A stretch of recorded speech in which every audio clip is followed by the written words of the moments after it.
안녕하십니까? 날씨가 많이 더워졌습니다.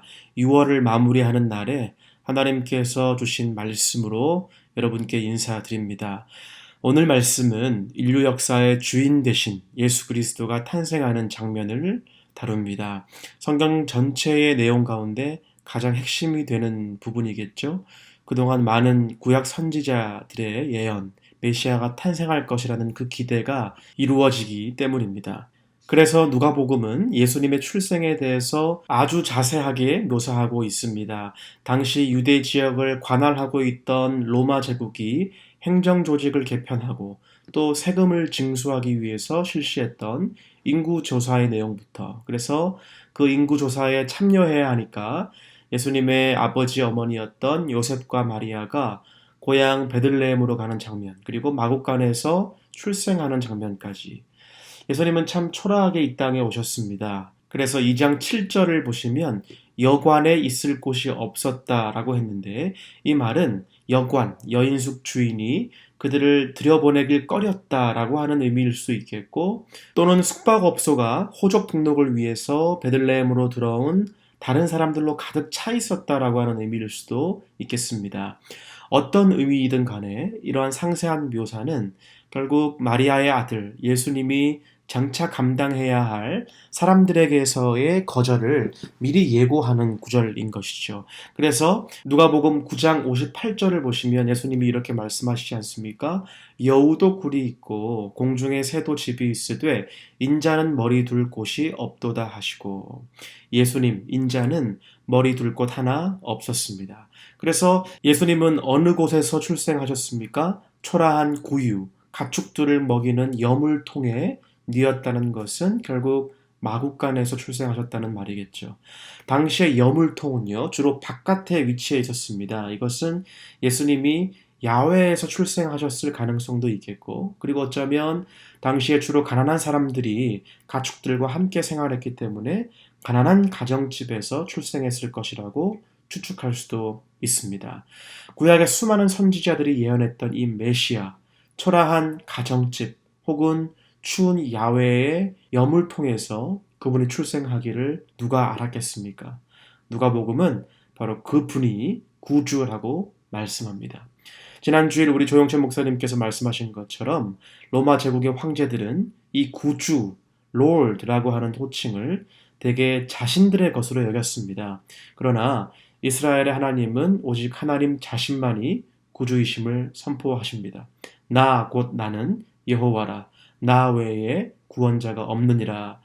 유일무이한 구원자 하나님이 낮고 낮은 모습으로 이 땅에 오셨어요. 그리고 여느 아이가 그렇듯 조금씩 조금씩 자라기 시작했고, 드디어 출생 40일이 되는 날에 예수님은 부모님이 아닌 또 다른 사람의 품에 안기게 되는데요. 오늘 그 장면을 함께 집중해서 살펴보고 은혜를 나누도록 하겠습니다. 2장 22절을 먼저 보시겠습니다. 모세의 법대로 정결 예식의 날이 참에 아기를 데리고 예루살렘에 올라가니라고 했습니다. 아기 예수가 태어난 지 이제 막 40일이 되었을 때에 유대인의 법이었던 정결 예식을 지키기 위해서 예루살렘에 올라갑니다. 40일이 되었으니 아직 갓난아이를 들고 요셉과 마리아가 올라가는데요. 25절에 보면 어떤 사람이 기다리고 있습니다. 25절 보시겠습니다. 예루살렘에 시므온이라고 하는 사람이 있으니 이 사람은 의롭고 경건하여 이스라엘의 위로를 기다리는 자라, 성령이 그 위에 계시더라 라고 했습니다. 바로 시므온이라고 하는 사람인데요. 누가복음 기자는 시므온의 특징을 먼저 의롭고 경건한 사람이라고 방금 구절에 소개했죠. 의롭고 경건하다는 것을 우리가 여러 가지로 표현할 수 있겠죠. 여러분들은 의롭고 경건하다 하면 어떤 모습이 떠오르십니까? 기도 많이 하시고 또 좋은 일 많이 하시고 죄와는 거리가 멀고 등 여러 가지가 있을 텐데, 물론 이것도 다 의롭고 경건한 모습이겠습니다. 그런데 누가는 특별히 의롭고 경건한 모습을 방금 구절에서 다음과 같이 소개합니다. 의롭고 경건하여 이스라엘의 위로를 기다리는 자라. 이를 달리 표현하면 메시아를 기다리는 자라고 말할 수 있겠습니다. 겉으로 아무리 종교적으로 보여도 그것만이 의로운 것이라고는 말할 수 없습니다. 심지어 자기의 모든 것들을 가난한 이웃에게 주어도 의로운 것이라고만 말할 수 없겠습니다. 참으로 의로운 자는 메시아의 오심을 기다리는 자다라고 오늘 말씀에서 기록하고 있는 것이죠. 메시아의 오심을 기다리기에 그렇기 때문에 자선을 베푸는 것이고 메시아의 오심을 기다리기에 그렇기 때문에 우리는 열심히 신앙생활 할 수 있는 것이죠. 그래서 구약시대의 믿음의 백성들은 그냥 막연히 율법만을 지키지 않았어요. 정말 믿음이 있다라고 하는 사람들은 그들에게는 기다림이 있었습니다. 어떤 기다림일까요? 오실 메시아를 기다리며 그 믿음을 지켰던 것이고 구약의 백성들이 만약 오실 메시아에 대한 믿음이 있었다면 신약 시대를 살아가는 오늘날 우리 믿음의 백성들은 오신 메시아를 기억하며 또 그뿐만 아니라 또 다시 이 땅에 재림하실 또 다시 오실 하나님을 역시 기다리는 믿음으로 열심히 이 땅을 살아가야 하는 것입니다. 우리의 삶의 동기가 다른 것이죠. 우리에게는 또다시 오실 예수님이 계시지 않습니까? 그분은 다시 우리에게 오실 것이라고 성경은 말씀합니다. 예수 그리스도의 재림에 대한 소망, 그분의 다시 오심에 대한 믿음과 기대가 없다면 우리의 믿음과 열심은 헛된 것이겠습니다. 이처럼 시므온은 당시 예수 그리스도의 초림, 이 땅에 첫 번째로 오실 메시아에 대한 간절한 소망이 있었고 그것을 기다렸던 사람이었습니다. 그리고 이제 성경은 말씀하죠. 이렇게 메시아의 오심을 기다리는 자들이 의로운 자들이라고 말씀했는데 이 사람들에게는 어떤 유익이 있느냐? 성령이 그 위에 계시더라라고 말씀했습니다. 여러분 메시아를 기다리는 자에게 성령은 이미 와 계십니다. 곧 이 말은 성령은 기다리는 자들과 함께 계신다는 것이고 매 순간 그 성령의 축복을 누릴 수 있다라고 하는 것입니다. 사랑하는 여러분, 이처럼 우리들의 기다림 속에 성령이 함께 하십니다. 그렇다면 성령은 어떤 기다림 속에 함께 하실까요? 우리가 땡스기빙 데이 때 터키를 요리하신 경험이 있으실 줄 압니다. 터키를 이제 오븐에 넣고 몇 시간 동안 기다리지 않습니까? 거의 4시간 이상 기다려야 할 텐데 4시간 기다리는 거 쉽지 않죠. 그러나 또 그리 어렵지도 않습니다. 왜냐하면 4시간 동안 타이머를 맞춰놓고 다른 일을 할 수 있기 때문이죠.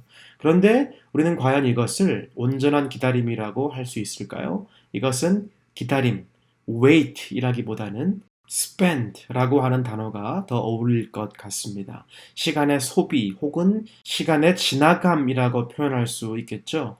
우리가 time is money라고 하는 말이 있습니다. 많은 직업이 시간당 페이를 받습니다. time is money라고 하는 말은 곧 시간이 spend 되어야 제 기능을 발휘한다는 것을 전제로 합니다. 다시 말해서 시간을 잘 소비할 때 좋은 결과를 낳게 된다는 것인데 맞는 말이죠. 시간을 잘 소비하면 세상적으로 성공을 하기도 하고 건강해질 수 있습니다. 좋은 말입니다. 이것이 우리에게 필요합니다. 그러나 여기에 성령께서 함께 하신다고는 말할 수 없겠죠. 그렇다면 성령은 언제 함께 하실까요? 그냥 spend 하기보다 시간을 창조하신 하나님께서 세상 곳곳에서 들려오는 소리 time is money라고 외치는 사람들과 함께 하시기보다 time is to wait 라고 외치는 자들과 함께 하실 것입니다. 시간이 그저 나의 만족을 채우는 도구로 spend 될 것인가? 아니면 그 시간이 다른 누군가의 오심을 기다리는 아주 가치 있는 도구가 될 것인가의 문제인 것입니다.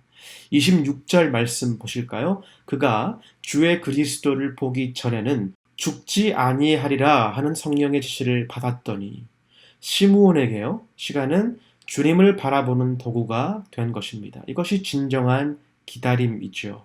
그는 주어진 시간을 주님을 바라보는 도구로 삼았기 때문에 그는 성령의 임재를 매일매일 느끼면서 살 수 있었던 것입니다. 그는 시간의 지나감 자체를 기다린 것이 아니에요. 도리어 매일매일 흥분된 마음으로 아침을 맞이하지 않았겠습니까? 마치 결혼 날짜를 기다리는 신랑 신부의 마음처럼 언젠가 우승하게 될 그날을 위해서 매일매일 함께 훈련하는 스포츠 팀처럼 시므온은 그에게 주어진 시간을 spend해서 물질을, 건강을 위해서 그 시간을 도구로 삼은 것이 아닙니다. 주님을 기다리는 도구로 삼은 것입니다.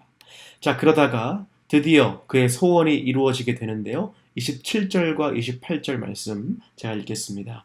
성령의 감동으로 성전에 들어가매 마침 부모가 율법의 관례대로 행하고자 하여 그 아기 예수를 데리고 오는지라 시므온이 아기를 안고 하나님을 찬송하여 이르되. 자, 이제 시므온이 아기 예수를 안게 됩니다. 여러분, 예수님을 직접 그의 품에 안고 그 아이와 아이 컨택하며 서로 미소 지를 수 있고 교감할 수 있다는 특권, 얼마나 귀한 특권일까요? 성령님은 그의 기다림 속에 매일매일 함께 하시면서 축복하시면서 기쁨을 누리는 삶을 살게 하신 것뿐만 아니라 더 나아가서 성육신하신 예수님을 직접 대면하고 그 품에 안을 수 있는 복 또한 허락하신 것입니다. 자, 그리고 아기 예수를 알아본 한 사람이 더 있었습니다. 그 사람은 안나라는 여선지자입니다. 2장 36절과 37절 말씀을 보면 그녀에 대해서 이렇게 기록합니다. 안나라 하는 선지자가 있어 나이가 매우 많았더라. 7해 동안 남편과 함께 살다가 과부가 되고 84세가 되었더라. 이 사람이 성전을 떠나지 아니하고 주야로 금식하며 기도함으로 섬기더니. 84세가 된 여선지자. 지금은 물론 100세 시대라고 하지만 당시에 80대 중반이면 아주 장수한 인물이죠. 그래서 성경은 그녀의 나이가 매우 많았다라고 이야기하고 있습니다. 그리고 결혼한 지 7년 만에 과부가 되었는데 유대인 소녀들은 성인식을 12세쯤에 하는데요. 이 여인이 성인식 직후에 만약 결혼을 했다라고 가정하면 약 20세의 과부가 된 것입니다. 20세부터 성전을 떠나지 아니하고 주야로 금식하며 기도하기를 84세까지 한 것입니다. 약 64년 동안 성전에서 메시아를 기다린 것이죠. 이런 기다림의 삶을 살던 중에 38절은 말씀합니다. 마침 이때에 나와서 하나님께 감사하고 예루살렘의 속량을 바라는 모든 사람에게 그에 대하여 말하니라. 오랜 시간 성전에서 기다렸는데 어느 날 한 아기가 성전에 들어왔고 그녀는 금방 알아본 것입니다. 함께 메시아를 기다리는 사람들에게 이 아기 예수가 메시아입니다라고 말한 것이죠. 그녀가 결혼 생활 7년 만에 남편과 사별하게 되었지만 과거의 아픔은 다 사라졌습니다. 메시아를 기다리되 얼마나 간절히 기다렸던지 성전을 떠나지 아니하고 금식하면서 기다렸다고 합니다. 수십 년간 하나님과 교제하며 주어진 시간을 마냥 소비하지 아니하고 메시아를 기다렸습니다. 마치 시편 기자가 만군의 여호와여 주의 장막이 어찌 그리 사랑스러운지요 내 영혼이 여호와의 궁정을 사모하여 쇠약하며 내 마음과 육체가 생존하시는 하나님께 부르짖나이다 라고 고백한 것처럼 그렇게 예수님과의 만남을 사모하면서 수십 년간 기다리다 보니까 스스로 완전히 새로운 존재가 되어 있었습니다. 그녀의 간절한 기다림은 어느새 다른 사람들과는 다른 눈을 갖게 만들었습니다. 다른 사람들이 보지 못하는 것을 보는 사람이 되었습니다. 그래서 누가는 그녀를 그냥 안나라고 하지 않고 안나 선지자라고 남이 못 보는 것을 보고 깨닫는 사람이 되었다라고 이야기하지 않습니까? 마침 이때에 나와서 하나님께 감사하고 예루살렘의 속량을 바라는 모든 사람에게 그에 대하여 말하니라. 마침 주위에 많은 사람들이 있었어요. 그들 역시 예루살렘의 속량을 바라고 있었습니다. 이것은 안나뿐만이 아니라 많은 사람들 또한 메시아를 기다리고 있었다는 사실입니다. 그런데 아무도 그 아기가 예수님인 줄을 알아보지 못했습니다. 그들이 메시아를 기다렸지만 그 기다림보다 주어진 시간을 스펜드 하는데 더 집중했기 때문이죠. 그런데 안나는 곧바로 알아보았습니다. 왜요? 누구보다도 하나님의 사랑의 역사 한 복판에 거했기 때문입니다. 하나님의 위대한 역사 안에 거했기 때문입니다. 그래서 어느덧 그녀의 관점은 많은 사람들보다 훨씬 높은 차원이 되어 있었던 것이죠. 사랑하는 여러분, 우리가 무엇을 기다리느냐에 따라 삶이 바뀝니다. 보는 눈이 바뀝니다. 세계관이 바뀝니다.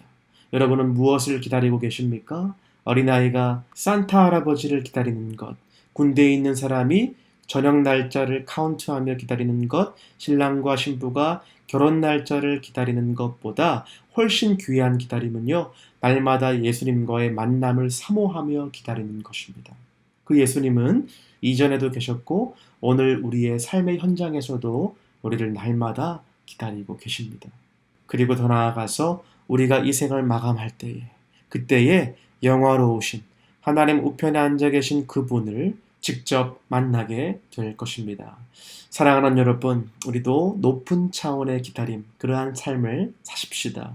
우리도 시므온처럼 그리고 안나처럼 성숙한 기다림의 신앙을 가지고 살 때에 아기 예수의 탄생이 여느 한 인간의 축하받아야 할 탄생이 아니라 그것을 훨씬 넘어선 우리가 그토록 기다리는 위로와 구원의 성취라는 것을 깨달아 우리도 시므온과 안나처럼 내 눈이 주의 구원을 보았나이다 라고 고백하며 평안을 누리게 될 것입니다.